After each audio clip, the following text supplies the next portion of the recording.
इस वीडियो में हम कोर्स के जो बेसिक कंपोनेंट्स हैं उनको देखते हैं और कोर्स के प्रीरेक्विजिट्स क्या हैं उनके बारे में डिस्कस करते हैं। सबसे पहले जो सबसे इम्पोर्टेंट चीज़ है वो ये कि इस कोर्स की हार्ड रिक्वायरमेंट है कि आपको पाइथन आती हो और पाइथन एक प्रोग्रामिंग लैंग्वेज है और आपको अगर पाइथन या प्रोग्रामिंग नहीं आती तो फिर आप ये कोर्स नहीं टेक अप कर सकते।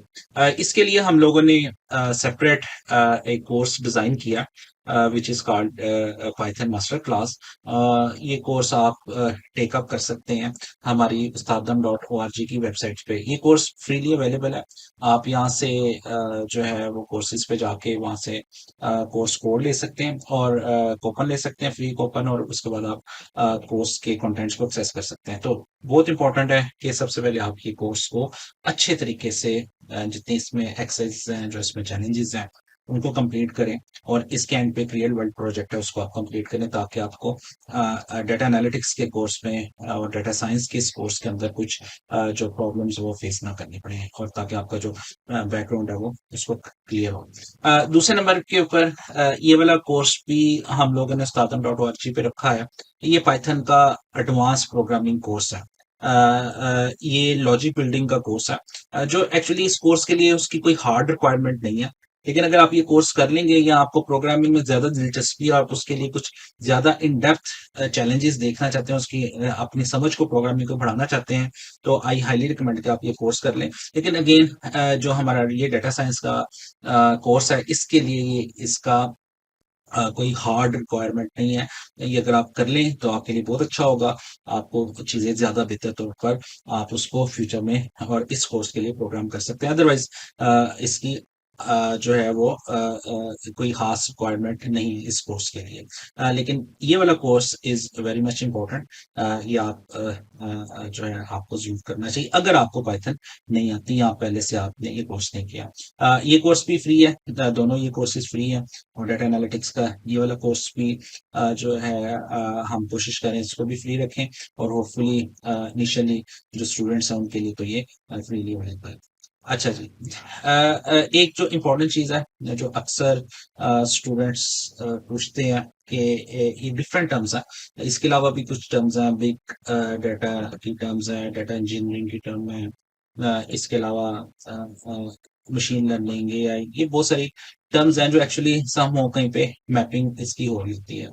तो इसमें क्या फर्क है? इसका फर्क शायद it is too early to discuss the difference कि ये इस वक्त हम इसका फर्क डिफाइन करें तो ये थोड़ा सा मुश्किल बात है कि आपको ये एक्सप्लेन किया जा सकता है। लेकिन बहरहाल एक जनरल अंडरस्टैंडिंग के लिए हम जो अम्ब्रेला देखते हैं वो डेटा साइंस का इज ए बिगर अम्ब्रेला। जिस तरह जो शुरू में मैंने आपसे डिस्कस किया था, इसमें और भी बहुत सारे कंपोनेंट्स हैं। हमारा जो फोकस है वो डेटा एनालिटिक्स के पार्ट पे है, यानी कि हम एज ए पाइथन डेवलपर हम किस तरह डेटा में से कोई मीनिंगफुल इंफॉर्मेशन देख सकते हैं, निकाल सकते हैं। उसके बाद उस मीनिंगफुल इंफॉर्मेशन को आगे प्रोसेस करना, उसको समझना, वो एनालिसिस का काम है। और एनालिस्ट होने के लिए मे भी शायद हमारे पास वो वाली जो है प्रोग्रामिंग स्किल्स नहीं चाहिए, लेकिन उसके लिए ज्यादा कोग्निटिव स्किल्स या उसके लिए एनालिसिस की स्किल्स जो है वो ज्यादा अहम है।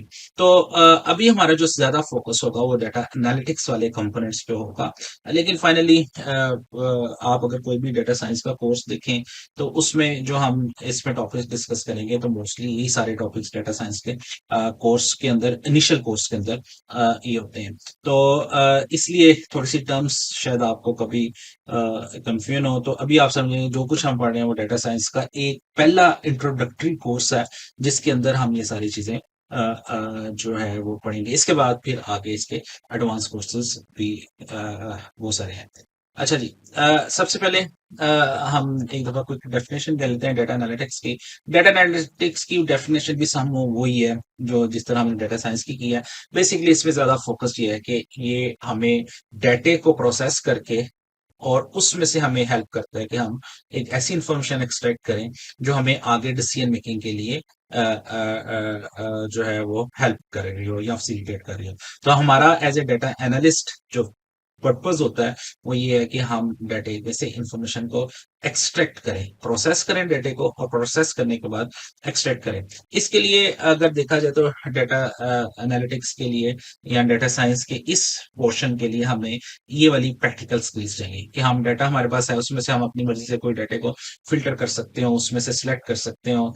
एक डेटा की एक शक्ल है उसको दूसरी शक्ल में कन्वर्ट कर सकते हो। For example data date of birth का डेट की फॉर्म के अंदर हमारे पास अवेलेबल है, तो हम उसमें से ये ईयर्स को या डेज को सेपरेट कर सकते हो, या उसमें से हम किसी के number of total seconds calculate कर सकते हो। तो इस तरह की डेटा ट्रांसफॉर्मेशन में ये काम होते हैं। डेटा रैंगलिंग में जो है वो अगर कोई हमारे पास मिसिंग रिकॉर्ड्स हैं तो उनके साथ क्या करना है, उस इंफॉर्मेशन को हमने कैसे रिप्लेस करना है। हमने कोई कोई एक जो है किसी कुछ वैल्यूज को हमें एवरेज से रिप्लेस करना पड़ता है, कुछ को हमें डिलीट करना पड़ता है, तो वो कौन से चीजें हैं जो हम करते हैं। तो डेटा रैंगलिंग के कंपोनेंट में हम ये चीजें जो है वो देखते हैं। तो यूजुअली ये तीनों जो पहले तीन मॉड्यूल्स हैं, तीन कंपोनेंट है, ये एक्चुअली प्री प्रोसेसिंग का काम कर रहे होते हैं कि हम डेटा है हमारे पास और हम उसको पहले से उसके ऊपर कुछ प्री प्रोसेसिंग लगाकर उसको आगे आने वाले एनालिसिस के लिए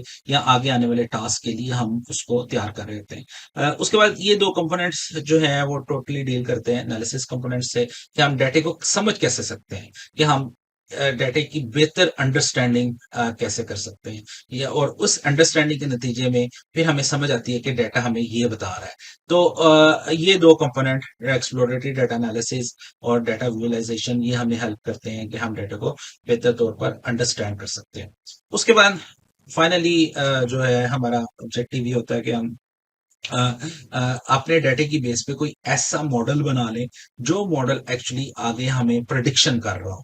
तो ये वाला काम actually mostly related ML machine learning के काम से रिलेटेड है, कि जिसके अंदर हम अपने डेटे से कोई प्रेडिक्टिव मॉडल बना रहे थे।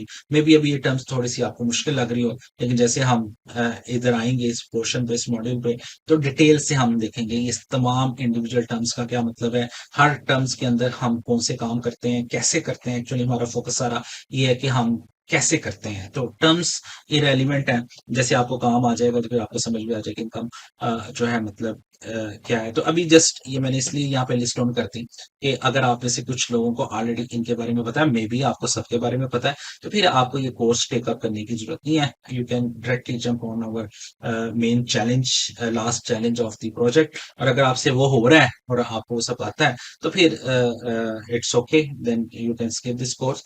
तो आपको फिर ये कोर्स टेकअप करने की जरूरत है। तो अगर आपको इन टर्म्स के बारे में नहीं पता और फिर तो आप नेचुरली ये कोर्स लेंगे और फिर आगे आपको इन टर्म्स को इंडिविजुअली हम समझेंगे और करेंगे, तो फिर हमें पता चल जाएगा। तो अभी आप वरी ना करें अगर आपको समझ नहीं आ रही कि ये प्रेडिक्टिव एनालिसिस या फीचर इंजीनियरिंग में क्या होगा, तो ऑफ कोर्स ये पूरे के पूरे सेपरेट मॉड्यूल्स हैं जिनको हम डिटेल से डिस्कस करेंगे।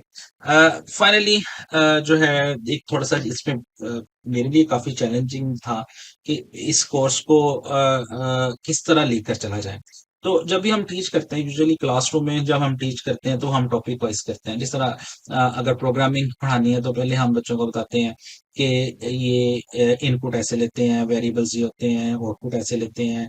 फिर उसके बाद बताते हैं ये इफ स्टेटमेंट्स ये हैं, फिर फॉर का लूप ये है। फिर इस तरह हम टॉपिक वाइज चलते हैं। तो this approach is also same good, लेकिन इस तरह के कोर्स में जो है थोड़ा सा मसला ये होता है कि हमें ओवरऑल पिक्चर वाज़िया नहीं होती। बहरहाल हमने अपने प्रोग्रामिंग के कोर्सेज में भी कोशिश करते हैं कि अब हम बच्चों को टॉपिक वाइज अप्रोच से प्रोजेक्ट बेस पे चेंज करें, लेकिन ऑफ कोर्स वो थोड़ी सी हमारे पर जब हम एक्चुअल यूनिवर्सिटी में पढ़ा रहे होते हैं तो हमारे पास कोई रिस्ट्रिक्शंस होती हैं, कंस्ट्रेंट्स होते हैं कि हमें एग्जिस्टिंग फ्रेमवर्क के अंदर रह के चीजें हम मॉडिफाई करनी पड़ती हैं। बहरहाल project based approach on other hand ये है कि हम एक रियल वर्ल्ड प्रॉब्लम लें, हम बताएं कि मे बी लेट्स से उबर है, उबर कंपनी है, तो वो ये आइडेंटिफाई करना चाहती है कि उनका वेटिंग टाइम कस्टमर का क्यों किसी जगह पे ज्यादा है।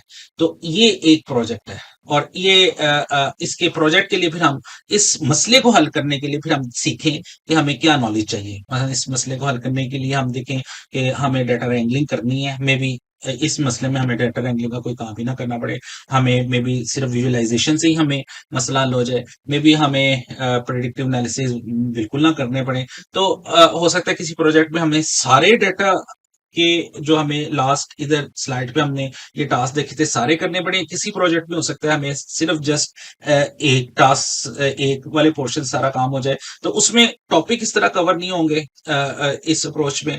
लेकिन हम प्रोजेक्ट बेस्ड के अंदर फिर हम ये है कि हमें ओवरऑल बिगर पिक्चर नजर आ रही होती है कि हम जो पढ़ रहे हैं एक्चुअली ये इम्प्लीमेंटेबल है, ये प्रैक्टिकली अप्लाईएबल है किस जगह पे।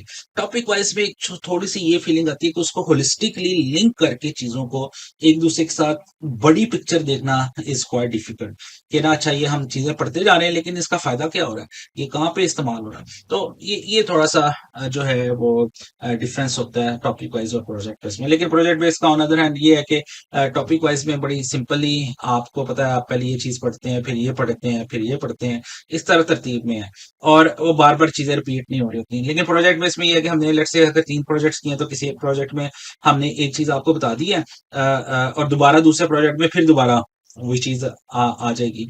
तो उसमें फिर थोड़ा सा ये डिफिकल्ट होता है, और फिर वो इंस्ट्रक्टर पे डिपेंड करता है वो इसको कैसे हैंडल करता है। हम जो इस कोर्स में चलेंगे, मैंने जितनी भी दफा डेटा साइंस या इस तरह के कोर्सेज पढ़ाए हैं, तो आई स्ट्रांगली फील कि topic wise approach is not is the good one for this type of courses, because इसके अंदर हमें बड़ी अच्छी तरह समझना ये होता है कि प्रैक्टिकली किस तरह ये प्रॉब्लम को बिगर लेवल पे सॉल्व करता है, रेदर देन बेस्ड ऑन के मैं आपको इंडिविजुअल कॉन्सेप्ट पढ़ाऊं। और यही हमारे इस कोर्स की यूएसपी है, कि ये इसमें जो यूनिक चीज है वो ये है कि हम प्रोजेक्ट बेस्ड लर्निंग कर रहे हैं। अदरवाइज आपको जो टॉपिक वाइज है वो तो वैसे भी यूट्यूब पे और इधर अच्छे ट्यूटोरियल्स मिल जाते हैं जो दे आर गुड इनफ कि अगर आप किसी एक टॉपिक को समझना चाहें। तो बहरहाल हम इस कोर्स के अंदर 3 रियल वर्ल्ड प्रॉब्लम्स और 3 रियल वर्ल्ड क्वेश्चंस को लेकर चलेंगे। पहली प्रॉब्लम जो है वो एक टैक्सी कंपनी की है, जो उबर लाइक टैक्सी कंपनी है, इट इज नॉट उबर। इसके हमें ये आइडेंटिफाई करना है कि जो ऑब्जेक्टिव ये है कि फील्ड ऑर्डर्स बहुत ज्यादा आ रहे हैं, हमने देखते हैं किस एरिया में फील्ड ऑर्डर आ रहे हैं और क्यों आ रहे हैं, क्या पॉसिबल उसका काज हो सकता है। तो हम उसके लिए हमारे पास गिवन डाटा होगा, हम उसके लिए इसके एनालिसिस करेंगे और we will try to identify तो what are the possible reasons of the failing orders, के इसकी क्या पॉसिबल रीजन है। तो हम उसके सोल्यूशन पे नहीं जाएंगे, हम सिर्फ आइडेंटिफाई करेंगे डाटा से कि ये पॉसिबल रीजंस है। इसी तरह एक दूसरा हमारे पास डाटा जो डिफरेंट म्यूजिक एल्बम के ऊपर लोग जो उसको देख रहे हैं, व्यू करें, उसका हमारे पास डाटा है। तो इस डाटा में से हमने आइडेंटिफाई करने की कोशिश करें किस कंट्री से ज्यादा रिक्वेस्ट आ रही हैं, कौन सा एल्बम ज्यादा पॉपुलर है, या उसका क्लिक थ्रू रेट जो है वो कैलकुलेट करने की कोशिश करेंगे। तो इस तरह के डिफरेंट जो है एडवर्टाइजमेंट कंपनी के लिए के टास्क के हवाले से हम इसको देखेंगे कि ये क्या, इससे हम फिर बहुत सारे कॉन्सेप्ट्स हमें अच्छे तरीके से समझ आएंगे जो हमने लास्ट स्लाइड्स में डिस्कस किए थे।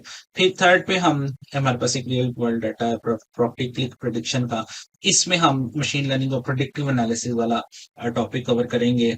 बाकी टॉपिक भी फीचर इंजीनियरिंग और बाकी सारी चीजें भी इस प्रोजेक्ट में, ये एक्चुअली सबसे बड़ा प्रोजेक्ट होगा जिसके अंदर हम काफी तकरीबन सारे कॉन्सेप्ट इसके अंदर हमारे कवर हो रहे होंगे। इस प्रोजेक्ट में कुछ हो रहे होंगे, इसमें भी कुछ हो रहे होंगे, लेकिन इसमें मोस्टली जो है इसमें सारे रिपीट भी होंगे और बहुत सारी चीजें कवर हो रही होंगी।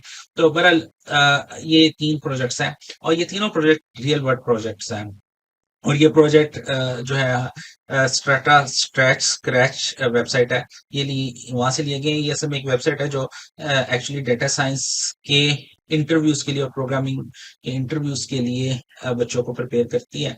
और बड़ी कंपनीज के ये एक्चुअली 3 प्रोजेक्ट्स किसी 3 बड़ी कंपनीज के, बड़ी कंपनी से मुराद ये कि पाकिस्तानी कंपनी ने इंटरनेशनल कंपनीज के अंदर ये 3 प्रोजेक्ट जब वो उन्होंने हायरिंग करनी होती है तो उन्होंने ये 3 प्रोजेक्ट्स उस हायरिंग प्रोसेस में दिए हैं। तो ये वो वाले प्रोजेक्ट्स उनका डाटा इकट्ठा करता है। तो मोस्ट प्रोबेबली ये वाला डाटा आपको, और डाटा सेट और ये वाली प्रॉब्लम्स आपको ऑनलाइन नहीं मिलेंगी।